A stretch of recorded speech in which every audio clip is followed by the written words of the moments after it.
번째 기록을 남길게요. 저희 페이지 333쪽에 지난 6주차에 공부한 내용에 보시면 그 아세트 아미노펜에 대한 이야기에 페이지 제가 여기 적어놨죠? 페이지 333쪽이랑 PPT 27번이었던 것 같아요, 제 기억에. 근데 이제 333쪽에 보면은 이 책에 오류가 있어요. 제가 NSAID에 대한 설명을 하면서 NSAID의 풀폼이 뭐였어?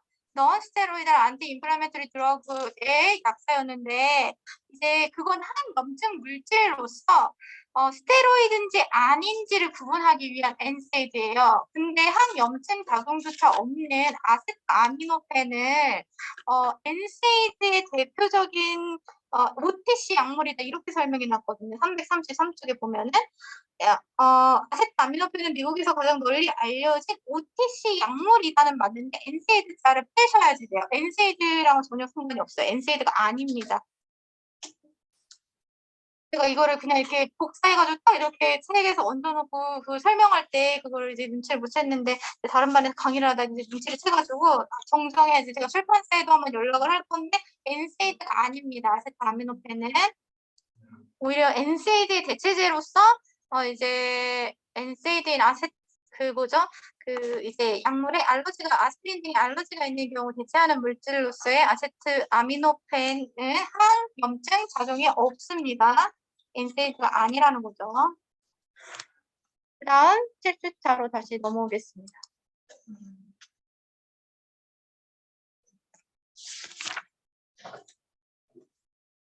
아미노글리코사이드 이제 집중력이 이제 완전 떨어졌을 것 같아요. 제가 생각해도 무슨 류가 나왔는데 페니실린하고 세팔로스포린류까지는 괜찮았어요. 그래 1, 2, 3, 4세까지는 괜찮았는데 그 뒤에만 막 플로로퀴놀류 뭐 이것저것 막 나오다가 이제 쉬지 않으면 이제 머리가 폭발할 것 같아서 잠시 쉬었고 그 뒤에도 너무나 많았는데 생략을 하였는데 생략하지 못하는 것들이 중에 이제 해야만 하는 것들 중에 아미노글리코사이드류도 이제 포함이 됩니다. 아미노글리코사이드계 항생제는 단백질 합성을 억제하는 정균성 항균제이다. 위장관 흡수가 거의 일어나지 않는다라고 되어 있습니다. 그럼 주사제로밖에 줄 수 없다는 얘기죠. 아까 이제 태영 학생이 그 얘기를 했어요. 어르신들이 마이신 먹으면 되지 뭐 마이신 그 마이신이 이 마이신입니다. 아미노글리코사이드의 물질은 그 뒤에가 다 신으로 끝나요. 그래서 아미카신, 아나마이신, 이제 카나마이신, 네오마이신, 뭐 뒤에 마이신, 스트랩토마이신, 토파마이신 등으로 이제 마이신으로 끝나는데 음성균의 효과가 뛰어나다. 라고 되어 있습니다. 음성균, 그동안 양성이었는데 역시 음성균에 사용할 수 있다는 건 굉장히 강력한 어떤 장점을 가지고 있고 덜핵균에 유효하다라고 되어 있습니다. 덜핵균은 다른 반에서는 이제 발표를 해서 오늘 이제 결핵균에 유효한 약물 등에 배우실 때 2차 약물로서 다시 이 약물로 이제 공부를 하시게 되실 거고요. 근데 이 음성균에 이 효과가 있는 아미노글리코사이드는 언제 나왔었냐면요. 정형투약할 약물로서 앞서서 나왔어요. 방코마이신과 아미노글리코사이드계의 정용, 그리고 페니실린과 아미노글리코사이드계의 병용하는 약물로서 여전히 많이 사용이 되고 있는데 그때도 잠시 비독성, 신경독성에 의한 얘기가 나왔는데 비독성은 이제 신경독성, 청신경에 대한 독성인 거죠. 그리고 이런 감각과 어떤 평형 기능에 대한 독성을 가지고 있어서 이것에 대한 모니터링이 필요한 약물이다. 그래서 근데 귀가 손상되면은 뭐 좀 있으면 나아지겠지가 아니라 한 번 손상된 신경은 돌아오지 않습니다. 그래서 청신경의 손상은 불가역적이어서 이것에 대한 모니터링이 반드시 필요하다.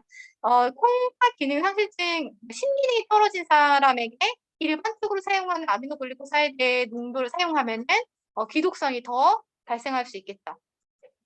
원형 물질로서 우리가 볼 거는 이제 젠타마이신으로 이제 알려진 약물이고 토브라마이신은 안약으로 많이 사용하고 있습니다. 이제 눈의 감염증에서 그람 음성균에서 이제 점안액으로 가장 많이 사용하는 물질은 토브라마이신으로 여전히 많이 사용하고 있고요. 그러니까 뒤에 마이신, 뭐 신으로 끝나는 물질들을 보면 이게 아미노글리코계 물질이며 그람 음성균을 커버할 수 있구나 이렇게 생각하시면 되겠습니다. 젠타마이신 항균제로서 아미노글리코사이드의 단백질 합성을 억제하는 약물로서 이제 독성이 덜한 항생제가 금기인 경우 그러니까 독성이 있지만 써야만 할 경우 쓰라는 거죠. 그래서 그람 음성균 등에 주로 사용하고 소수의 양성균에도 여전히 효과를 가지고 있다.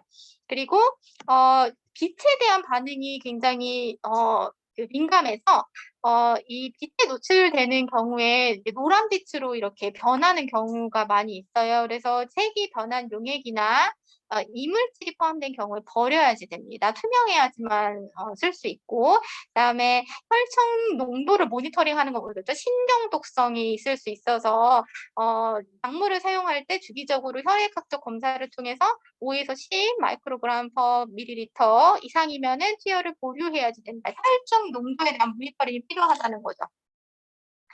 그러면은 이제 신경통속과 이독성이 그렇게 중요하다는데 어떻게 알 수 있느냐? 신경독성은 이독성의 형태로도 나타날 수 있고, 기타 이제 다른 신경독성으로 모니터링이 되어지는 경우가 있는데, 지속적으로 무시하고 그냥 쓰면은 귀가 먹을 수도 있다고 했어요. 그러면 이 약을 먹을 때는 충혈, 어지러움, 계속되는 두통 등은 이독성의 초기 증상입니다. 머리가 아파요. 혹은 어지러워요. 눈이 뻘겋게 충혈됐어. 이것들은 귀에 독성이 생기기 전구 증상이어서 약물 농도에 대한 모니터링이 더 잘 이루어져야지 되겠고, 신장 기능이 손상된 환자에서는 신경 효과에 대한 어떤 그 부작용의 위험도가 더 높고, 다른 신경 독성의 증상으로는 감각이 변해. 뭔가 이제 손발이 저린다든지, 감각이 무뎌졌다든지, 근육이 경련이 일어난다든지, 발작이 나타난다든지 이런 것들이 신경통성을 유발할 수 있는 어떤 그 증상들이 되는 것이어서 모니터링 시 이런 것들을 봐야지 된다. 또 다른 신경독성을 야기할 수 있는 물질과의 병용은 피해야지 되겠다. 중요한 것만 강조하고 넘어가 너무 분량이 많아서 설포나마이드류, 플로로케놀린류를 먹습니다. 앞에서 이제 단백질 합성 억제하는 기전을 가지고 있는 것들 얘기했었는데 여기는 이제 엽산 억제 기능을 가지고 있습니다. 엽산 억제제는 뭐죠? 엽산 임신을 준비할 때 엽산을 먹게 되는데 엽산은 어떻게 역할을 하죠? 세포 분열 과정에서 이제 주요한 그 이제 RNA와 DNA의 어떤 구성상에서의 그 엽산은 중요한 전구 물질입니다. 세균도 마찬가지라는 거죠. 그래서 그것들을 이제 막아서 병균 증식을 억제시킨다. 이것은 위산과 섭취율이 높아서 입으로 먹을 수 있을 가능성이 높다는 거죠. 그리고 임상 적용 시의 독성 적용과 독성의 상용량에선 정균 많이 쓰면 살균균을 죽이는데 양성과 음성균 왜냐면은 앞서서는 세포벽 합성 이런 것들은 세포벽에 가서 기능하니까 음성균에서는 효과가 좀 떨어지겠지만 이런 이제 엽산 억제제와 같은 물질들은 양성도 음성도 모두 이제 사용할 수 있다는 장점이 있죠. 근데 현재는 이 물질은 무조건 일차적으로 사용한다기보다는 화상, 외상, 그리고 우리나라에서는 이제 톡소플라즈마 감염증, 요로 기계 감염증, 궤양성 결장염, 이런 궤양성 대선염, 좀 특수한 질환에서의 선택사항으로 두고 있으면 일차적으로 선택하지는 않고 부작용으로 결석이라든지 혈류라든지 감독성 이런 것들을 가지고 있는데 어쨌든 이런 기전상 양성과 음성을 모두 커버할 수 있다는 장점을 가지고 있어.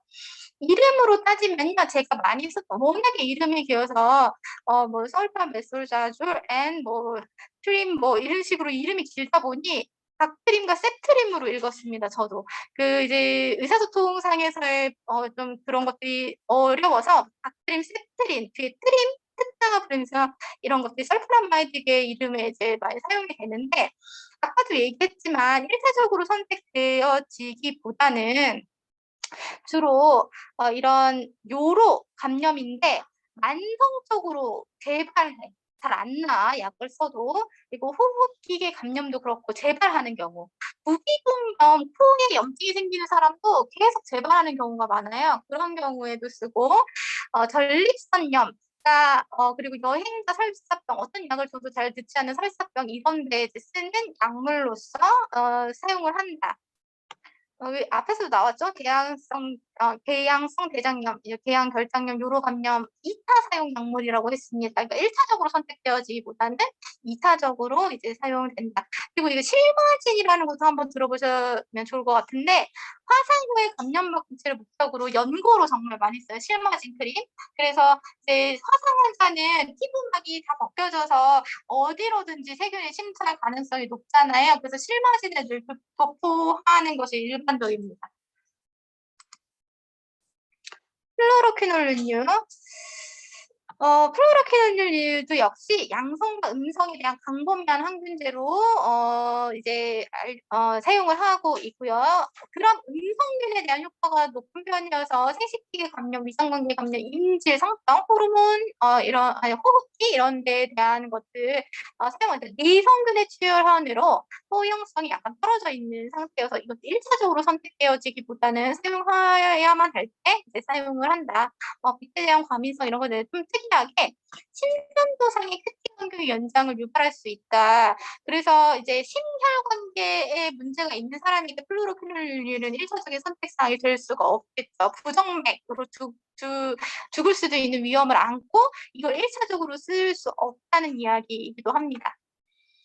플로로퀴놀린류는 세대수 구분 4개세까지 나와 있지만 제가 가장 많이 쓴 약품이자 이제 원형 약물로 2차 약물로서 이제 2세대인 시프로플록사신. 시프로플록사신은 시프로라고 부르기도 하고요. 상품명은 시프로바이라고 알려져 있고요.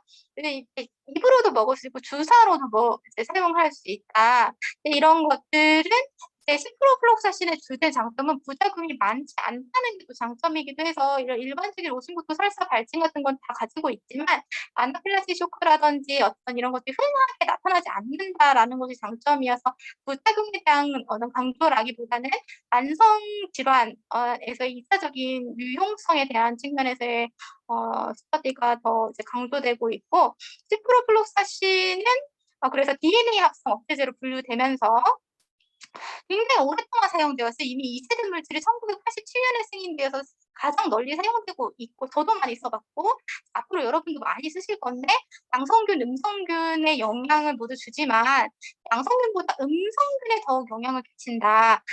잘 치료되지 않는다고 해서 음성균이 만성적으로 발병하는 질환들이 대부분 그렇죠. 부비동염, 폐렴 이런 것들. 그리고 이 약품은 대산제 병용 시 4시간 전에 섭취 혹은 투여한다. 왜냐면 제산제가 약을 위를 코팅시킨다고 했죠.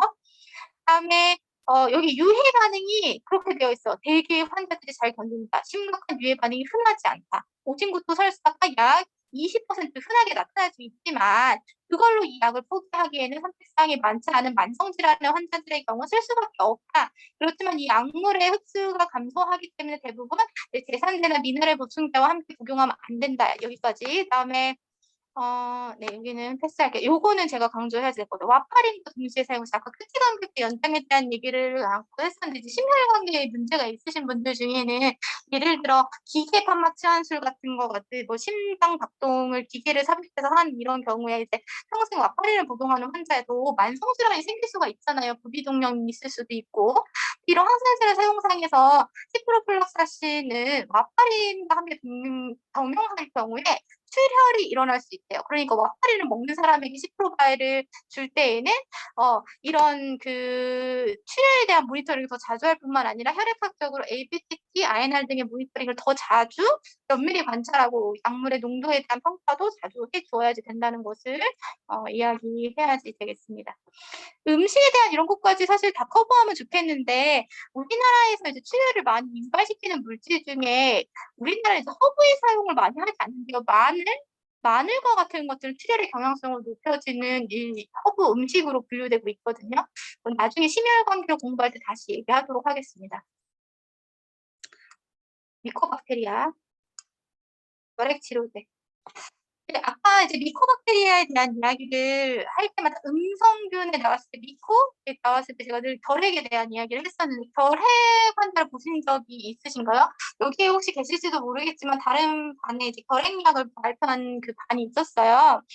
네, 결핵이라는 것을 따로 분류해서 공부하는 이유는 결핵균의 특성이 일반적인 그람 음성 양성에서 보이는 일반적인 성향과는 조금 달리 고도의 접촉성 감염증이면서 장기간 여러 항균제로 치료해야지 된다라고 되어 있습니다. 항생제는 보통 한 일주일 정도 먹으면 이제 내성을 피할 수 있다고 한다지만 결핵 약물이 사용상에서 어려움을 갖는 것은요, 6개월에서 12개월 먹으래요. 엄청 길게 먹어야지 된다는 거죠. 근데 이 약을 이제 여러분 결핵을 무슨 결핵으로 알고 있어요?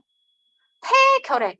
폐결핵으로 알고 있지만 폐 아닌 다른 기관에도 얼마든지 들어갈 수 있습니다. 혈류나 림프를 타고 웹컷을 보시면 결핵균은 전형적으로 폐를 침습해서 폐결핵으로 알려져 있지만 혈류나 림프를 통해서 다른 신체 부위 폐에도 침입할 수가 있는데 보통 폐를 통해서 침습을 돼서 폐에서 치유되지 않는 상태에서 이제 전신 감염의 형태로 치유되지 않는 경우 결핵으로 돌아가시는 옛날 분들이 많이 계세요. 폐결핵이 나타나면 어떤 증상들이 나죠? 기침, 가래가 처음 나오고 나중에는 객결, 네, 다량의 객결, 그리고 sepsis, 전신 감염의 형태로 뇌로도 결핵균이 갈 수 있고요. 림프와 기타 여러 기관에 침범되는 결핵균이 가득 차서 죽게 되는 거죠. 이런 반응들이 나타나면서 이제 이 결핵균을 치료하기 어려워지게 만드는 균의 특성은 균이 되게 영리해요. 결절이라는 공간에 숨어서 휴지기를 보내요. 액티브 TB. TB를 이제 왜 TB라고 얘기하면 이제 결핵이 영어로 투버클로시스입니다. 이제 투버클로시스를 이제 유발시키는 결핵균을 이제 마이코박테리움 투버클로시스라고 얘기하는데 줄여서 우리가 환자들에게는 환자들 이제 TB가 검출되면 몇 도실 환자가 TB이기 때문에 주의를 해야지 되고 그 병실에 갈 때는 보호장구를 착용해야지 된다. 뭐 이런 이제 감염 관리에 있어서 여러분도 주의를 해주고 환자에게도 마스크를 씌워야지 돼요.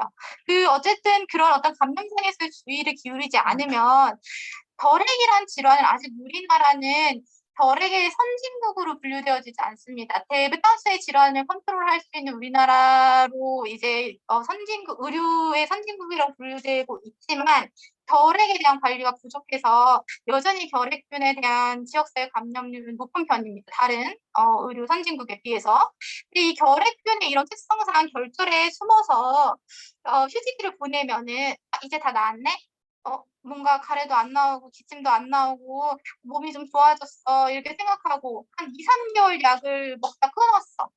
그럼 균이 다시 활동하기 시작하고 여전히 액티브 TB는 전파의 가능성을 가지고 있다는 거죠. 이런 전파가 된다는 것은 생각보다 훨씬 크게 영향을 미치는 것이 실제로 여기 노원구의 산후조리원에서 간호조무사가 액티브 TB인 상태에서 뭐죠?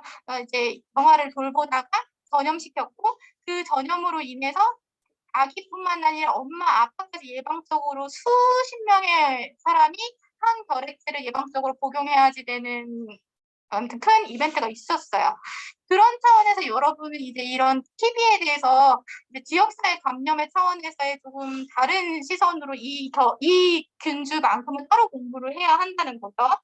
그래서 결핵의 약물 치료는 다른 감염과는 다르다라고 되어 있고 감염이 되었던 사람들 중에 일부 휴지기의 균을 복용하고 있었던 경우에 면역체계가 이제 몸이 안 좋아졌어. 면역체계가 떨어졌어. 면역 억제제를 복용한다거나 혹은 영양 상태가 불량해져서 다시 재발할 수 있습니다.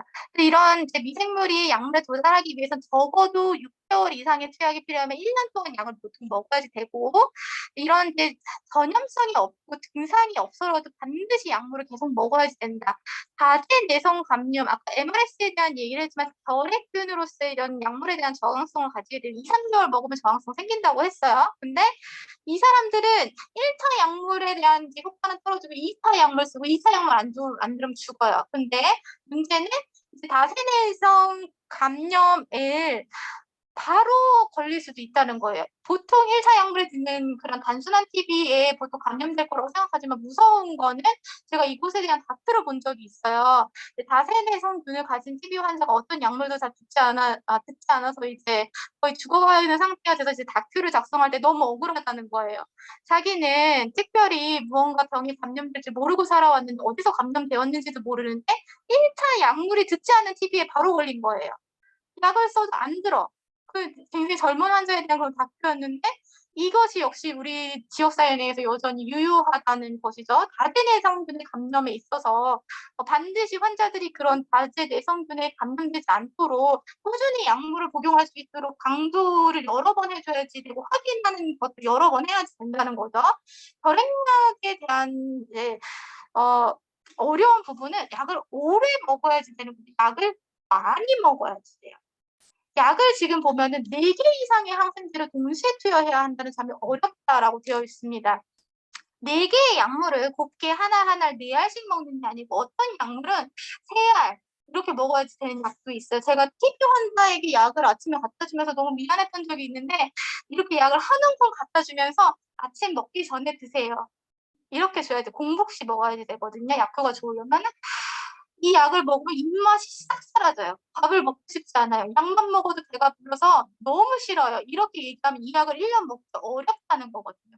그래도 드셔야지 돼요. 그리고 할 수 있는 게 이게 최선이 없기 때문에 어쨌든 이 약에 대한 어려움은 동시에 많은 약을 4개 이상의 동시 투여해야지 된다는 것과 장기간의 투여, 맥시멈 24개월, 그리고 서로 다른 약물을 여러 개 섞어서 쓰는 이유는 뭐예요?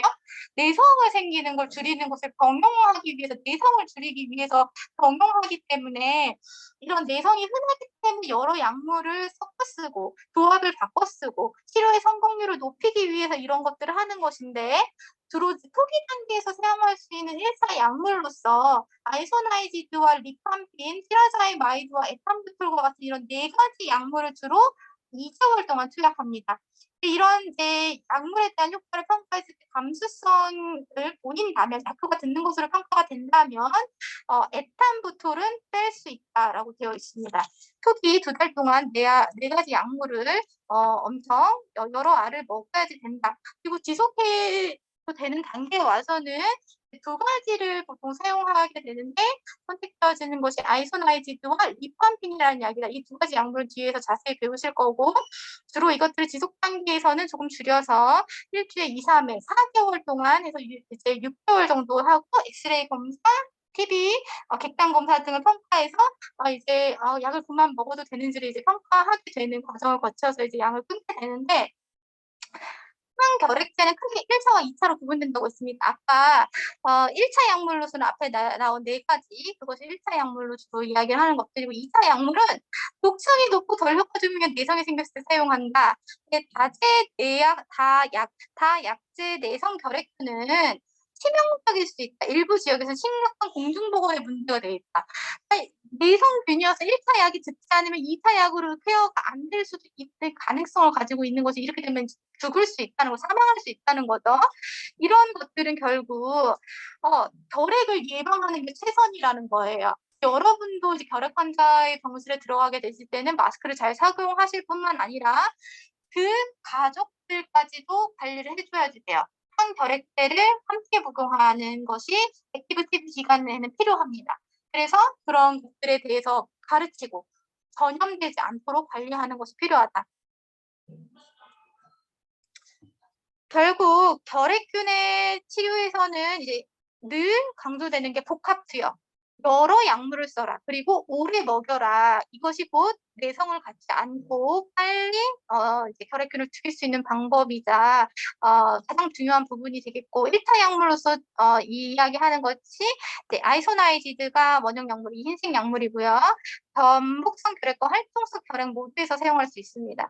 그 다음이 이제 리팜핀. 지속 하는 차원에서 먹는 약은 여기는 빨간색 이 두 가지 약, 아이소나이트, 리팜핀은 지속기관에서 먹는 두 가지 약, 대표적인 약물이 되겠고, 나머지 에탄부통과 피라사이마이드 같은 경우에는 넣다 뺐다 할 수 있긴 하지만, 이제 처음, 초기에는 이 네 가지 약물을 2개월 동안 이제 병용하는 것이 필요하다라고 되어 있습니다. 근데 모든 질환에는 사실 스탠다드한 어떤 진료의 지침이 있거든요. 이 진료의 지침상에서 현재는 이것을 네 가지를 기본적인 1차 약물로서 이야기를 하고 있고요. 다 입으로 먹습니다. 입으로 먹고 잠복성 결핵일 때 먹는 약과 이제 활동성 결핵일 때 먹는 약이 활동성일 경우에는 매일 먹어야지 된다. 용량 단위까지 다 기억하실 수 없지만 매일 먹어야지 되고, 이것이 이제 잠복성 결핵 유지 기간에는 조금 약을 줄여서 주 2회 정도, 2, 3회 정도로 드릴 수 있는데, 일단 이렇게 장기적으로 약물을 먹을 때는 아나필락시스는 1차, 2차 투약 시에 관찰되어지지만 그 이후로는 신경 독성에 대한 평가가 필요해요. 오랫동안 약을 먹는 만큼 그 이제 신경 독성에 대한 부분을 계속 평가해야 되죠. 아까 신경 독성에 예신 그 관찰해야 될 내용은 공부를 하셨죠. 신경 독성에 대한 부분을 평가해야지 된다. 그다음에 리팜핀이라는 약은 이게 겉모습도 빨간색이잖아요. 근데 이거는 이제 캡슐이 빨간색인 안에 내부의 물질도 대사되는 과정에서 색소, 빨간색 색소로 대사가 되거든요. 근데 환자들이 깜짝 놀라가지고 설명을 듣지 못하면 이런 얘기를 해요. 내가 이 약을 먹었더니 소변에서 피가 나와요. 이렇게 오해를 하실 수 있는데 그것이 아니라 이 리팜핀이 대사되는 과정에서 오렌지색 이제 그 색소로서의 변화를 겪게 돼서 소변과 그리고 피눈물을 흘려. 이제 하품을 하고 눈물을 흘리는데 그 피가 뚝뚝 떨어진대. 그 정도로 이제 환자들이 보기에는 이제 물과 피가 섞였을 때 약간 이렇게 붉은빛을 되게 피눈물로 생각할 수 있는데, 어쨌든 이런 이제 땀도 혹시 막 불그스름하게 젖어 있다. 그럼 놀라시겠죠, 여러분도. 그래서 미리 얘기를 해줘야 돼. 리팜핀이라는 약을 먹을 때는 오렌지색 소변과 땀, 눈물 등 체액이 모두 붉은색으로 변화될 수 있다는 설명을 환자에게 해주어야 할 필요가 있습니다. 그다음에 신독성, 간독성 이런 것들 오래 먹는 만큼 약물에 대한 효과에 대한 평가뿐만 아니라 부작용에 대한 모니터링도 이제 필요하다. 2차 약물은 제가 아까 잠시 얘기했었어요. 아미노글리코사이드계 물질이 뭐 마이신 계열의 물질들이 2차 약물에 속하는 경우가 있죠. 여기 밑에도 나오고, 그리고 이제 플록사신의 계열, 스트레프마이신의 계열, 바나마이신 이런 것도 있고, 아까 본 시프로플록사신이 대표적인 2차 약물의 원형 약물로서 이거부터 준다고요? 아니라고요. 이 1차 약물에 내성이 생겨서 어쩔 수 없이 2차 약물을 써야 할 때 독성이 비교적 있다고 알려진 이런 그런 음성균에 작용한다고 알려진 약물을 가져다 쓸 수밖에 없다고. 이것들이 대부분 그런 음성균에 작용하는 약재들이다라는 것을 유추해 볼 수 있죠.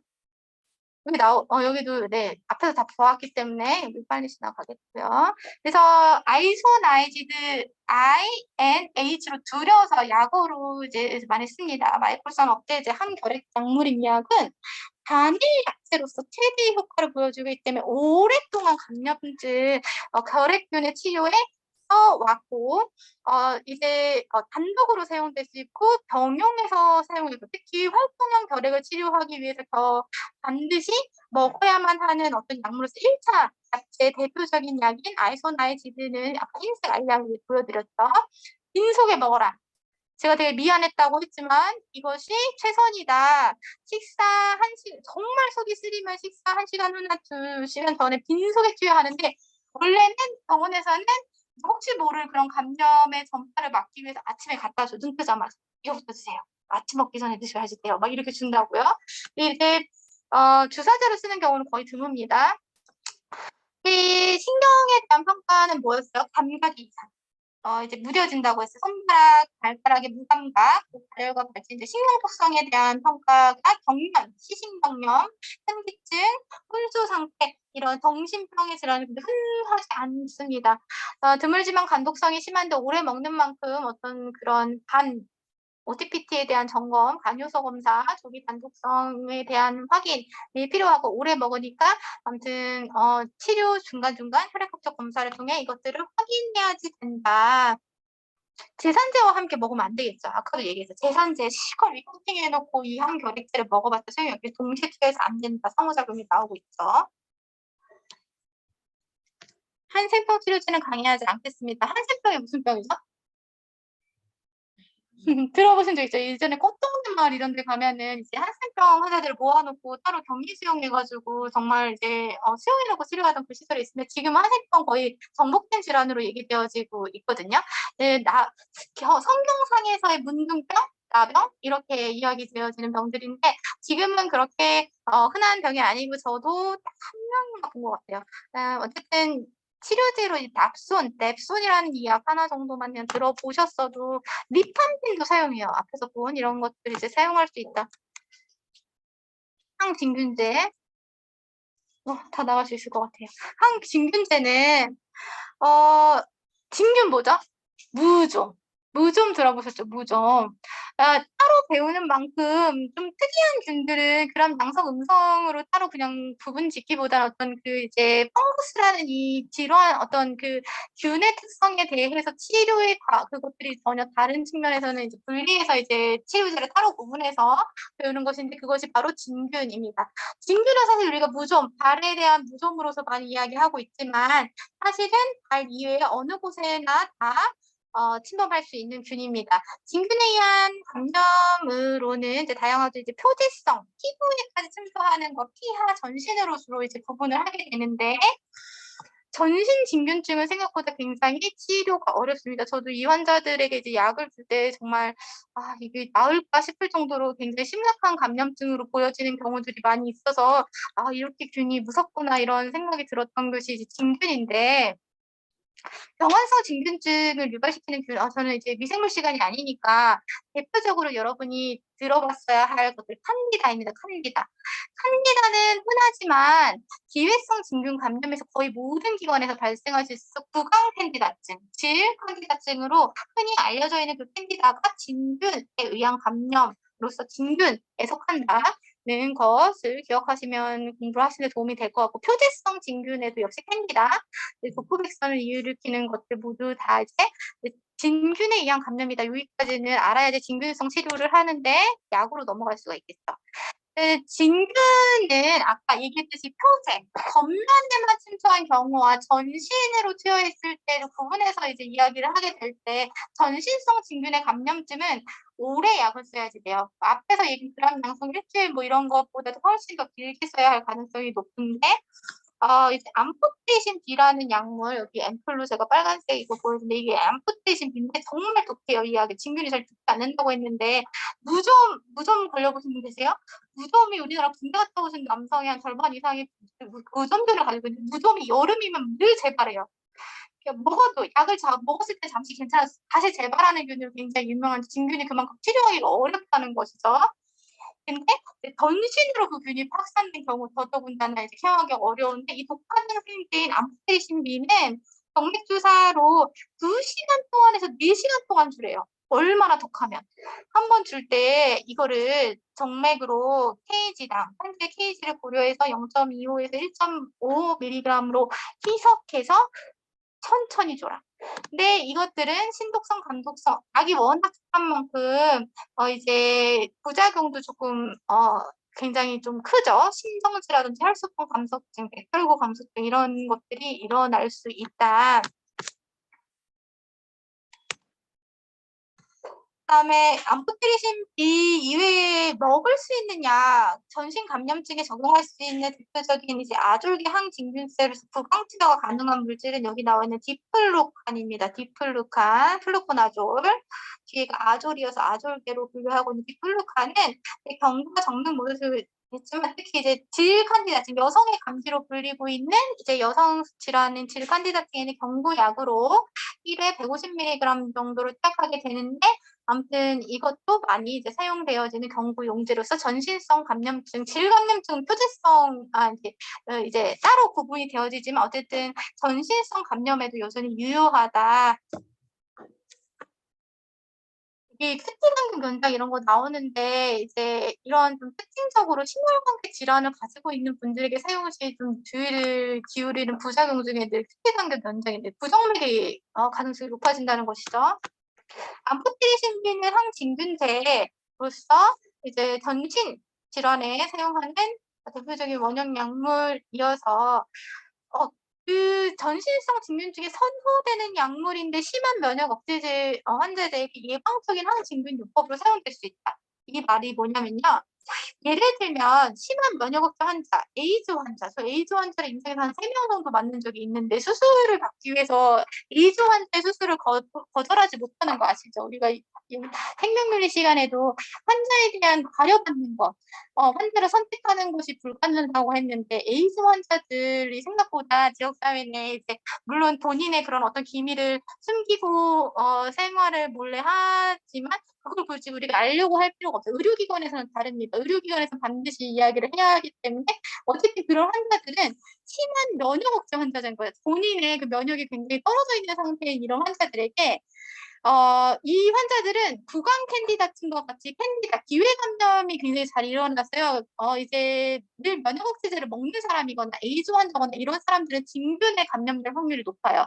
표지성 진균 감염이 아닌 어떤 전신적인 진균의 감염의 형태로 나타날 가능성이 높은 환자들에게 미리 준다는 거죠.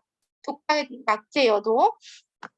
그래서 이런 것들이 이제 도포제, 표지성 항균균제로서 이제 사용 가능성이 있기는 하지만 수개월의 약물 치료가 필요하면 암포테리신 B에 대한 내성은 흔치 않다. 이 너무 여기 주의사항을 제가 강조해 놓은 거 이 정도만 아셔도 빠르게 주입하면요 심혈관 허탈이 발생할 수 있대요. 너무 독하기 때문에 천천히 2시간에서 4시간 동안 천천히 줘라. 암포테리신 B는 이제 초기에는 오심부터 발열 이런 두통 것들이 발생하는데 이제 빨리 주는 거는 위험하지만 선택할 수 있는 약제도 흔치도 않고 보통은 유지하면서 천천히 진정되기를 기다려 천천히 주면서 그리고 이제 포타슘과 같은 이런 전해질 불균형, 특히 단기격의 연장, 부정맥이 발생할 수 있는 위험성, 그리고 이독성을 야기할 수 있고 청력의 감소, 간호사는 청력의 감소와 현기증, 불안정한 걸음걸이, 이명 등을 사는 신경 독성에 대한 이야기를 하고 있는 것이죠. 굉장히 많은 약물로 상호작용한대요. 앞에서 배운 대다수의 약물인 아미노글리코사이드, 항상 이제 방코마이신과 같은 이런 항생제들과 함께 경용할 경우에 이제 상호작용을 하게 된다. 호텔의 이거였고 플루코나졸, 입으로 먹을 수 있는 대체 약물이라고 하죠. 다른 아졸기 약물처럼 어쨌든 이제 입으로 먹을 수 있다는 장점이어서 칸디다증, 입에 발생한 것, 질에 발생한 것 모두를 포함해서 특히 효과가 있다라고 되어 있고 그래서 비뇨기계 호흡에 어느 기관에 생겼든지 플루코나졸은 유용한 진균, 세포막 합성 억제제로서 쓸 수가 있다. 와파린과 함께 복용하는 걸 출혈성 위험이 증가한다라는 부작용은 조금 잘 알아둘 필요가 있겠죠. 이게 이제 무좀이죠. 우리가 알고 있는. 표지성 진균은 간단하지만 늘 재발하고 주로 이제 처방전 없이 구입이 가능한 어떤 연고에 들어있는 물질에 대해서도 이제 이야기를 하려고 합니다. 니스타틴 시럽 이렇게 제가 이제 그림을 보여드렸는데 표대성은 어디예요? 오픈되어 있는 거죠. 피부. 입 안에 어떤 그런 것들도 다 포함하고 있어요. 그래서 일반적으로 심하지 않고 그냥 놔두면 없어지겠지라고 생각할 수 있지만 생각보다 잘 없어지지도 않을 뿐더러 약을 오랫동안 쓰거나 이런 연고라든지 가글이라든지를 사용해요. 구강 캔디다증 입안에 그렇게 하얗게 백태처럼 이렇게 곰팡이가 핀 거죠. 한마디로 무좀균이 입안에도 생길 수 있다는 거잖아요. 구강 캔디다증은 그런 것들을 이제 가글을 통해서 이제 곰팡이균을 이제 죽이는 항균제를 쓴다는 거죠. 희석해서 가글 해서 구내염, 구강 칸디다증에 사용해서 근데 시럽은 삼켜도 무방하지만 보통 가글의 경우에는 삼키지 않도록 합니다. 근데 물로 헹구는 경우 약효가 떨어질 수 있어서 주로 물로 이제 후에 가글을 한다기보다 니스타틴 자체 그 성분이 입안에 오래 머물도록 하는 것이 필요하다. 경구에 이제 하루에 보통 3번, 4번 정도 이제 투약 혹은 가글의 형태로 하게 되고 도포, 연고의 형태로 다르거나 지노시스 캡슐 이런 건 뭐죠? 이제 질 안에 여성의 질 칸디다증에 시작할 수 있는 캔디다틴의 성분을 담고 있는 것이죠. 이것도 매일 1개에서 2개 정도를 질 내에 삽입해서 질 캔디다증을 치료하는 약물이 되겠다.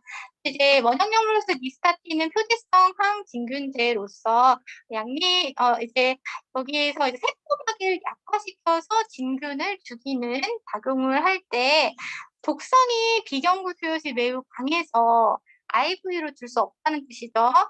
그 주로 표지성 아까 그 아이브를 주는 제재에서 암포테이션 미를 주로 사용을 하게 되고 이제 질감염증 이럴 때는 질정을 사용한다. 그리고 바르는 물질, 가글 하는 물질로서 이런 외용제를 주로 선택하게 된다는 것이죠. 구강 캔디다증 가글.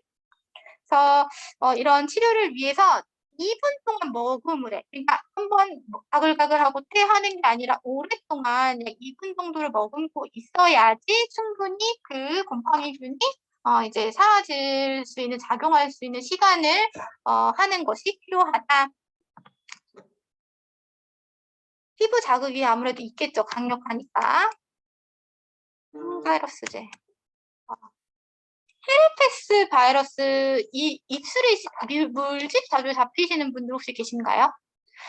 헤르페스 바이러스의 그 이제 영향인 것인데, 헤르페스 바이러스는 주로 이제 생식기계 감염 혹은 눈과 구강, 입술의 감염으로서 이제 구분이 되어지게 되는데, 1번 헤르페스 바이러스의 경우에는 눈, 구강, 입술 감염의 원인이 보통 되고요.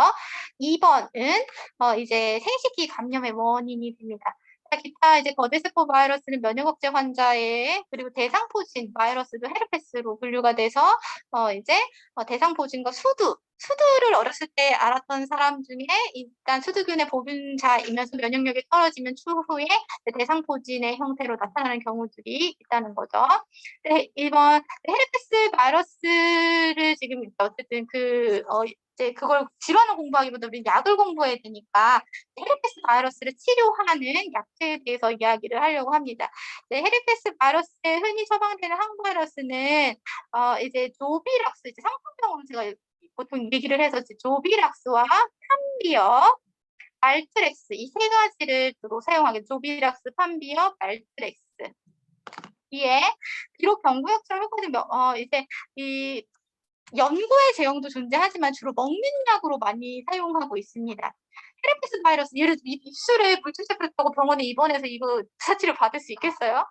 당연히 먹는 약으로 먹거나 주사를 맞더라도 주사를 맞고 퇴원하거나 입원 치료가 불가능하게 주로 경구약을 많이 사용하게 되는데 이제 피부 생식기 이런 병변을 일으키는 이제 이런 질환의 특성상 입으로 약을 먹었을 때 하루에 3회 정도 아시클로비어, 도비락스를 이제 먹고 주사제로 맞을 때는 8시간마다 이제 사용을 하게 되는데 이 약들 이제 이름은 좀 알아주세요. 그러니까 이거를 왜 먹는지에 대해서 이게 바이러스를 이제 항바이러스는 헤르페스 발생의 빈도를 더 낮출 수 있고 급성 질병의 강도를 감소시킬 수 있지만 항바이러스지만 완벽히 맞춰 죽이는 측면에서 설명되어지기는 조금 어려운 부분도 가지고 있어서 항바이러스 제형에 대한 어떤 투약시는 균을 죽인다, 정균과 항균의 그 단계로 조금 보기 어려울 수도 있습니다.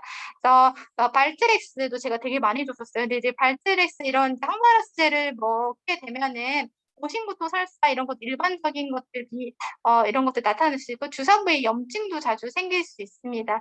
그리고 혈소판 감소성 자반증, 용혈증 이것도 되게 이 약을 쓰기 어렵게 만드는 것이어서 모두에게 다 줄 수는 없지만 기본적으로 이런 질환을 가지고 있는 사람에게는 항바이러스제를 쓸 수가 없겠다. 그리고 국소 제제로서 이런 입술에 바르는 연고 제형들도 이런 것들 바르다 보면 굉장히 따갑거나 이렇게 자극이 있는 경우들도 있고요.